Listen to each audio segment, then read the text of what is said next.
তেনেকুৱা ধৰণে আজিও দিল্লীৰ ৰাজে ইয়াত হিন্দুৰ যি তেওঁলোকে শ্লোগানেৰে হিন্দু নাগৰিকত্বৰ জৰিয়তে বাংলাদেশী ইয়াত আনি পেলাই তেওঁলোকে যি আজি ইয়াত খিলঞ্জীয়াৰ অস্তিত্ব ৰক্ষা অস্তিত্ব সংকট সৃষ্টি কৰিবলৈ ওলাইছে তাক অসমৰ ৰাইজে কোনোদিনে মানি নলয় আৰু তাক সৰ্বতো প্ৰকাৰে অফৰাই পেলাব। এই যে সংগ্ৰাম এই সংগ্ৰাম চলি থাকিব যেতিয়ালৈকে চৰকাৰখনে এই সংগঠনী বিধায়ক বাতিল কৰি নলয়, যেতিয়ালৈকে তেওঁলোকে স্বীকাৰ নকৰে, যেতিয়ালৈকে নত স্বীকাৰ অসমীয়া ৰাইজৰ ওচৰত নকৰে, তেতিয়ালৈকে ৰাইজ আপোনালোকে এই সংগ্ৰাম চলাই যাওক।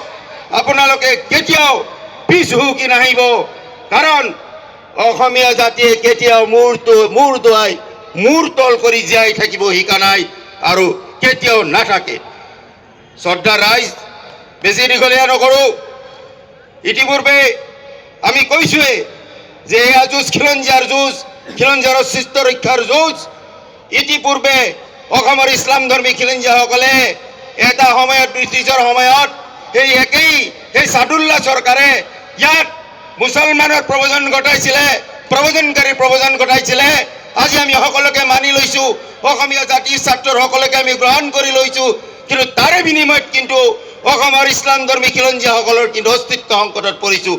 পুনৰাই এনেকুৱা ধৰণে যদি ধৰ্মৰ নামত যদি আৰু প্ৰব্ৰজনকাৰী অনা হয়, যি ল'লোঁ আমি বহুত ল'লোঁ আৰু আমি ল'ব নোৱাৰোঁ, পুনৰাই যদি ইয়াত যদি এনেকুৱা ধৰণে আৰু যদি ধৰ্মৰ নামত যদি ইয়াত যদি বিদেশী যদি সংস্থাপন কৰিবলৈ যায়, তেতিয়াহ'লে অসমীয়া জাতি আৰু জীয়াই নাথাকে, সম্পূৰ্ণৰূপে নিশেষ হৈ যাব।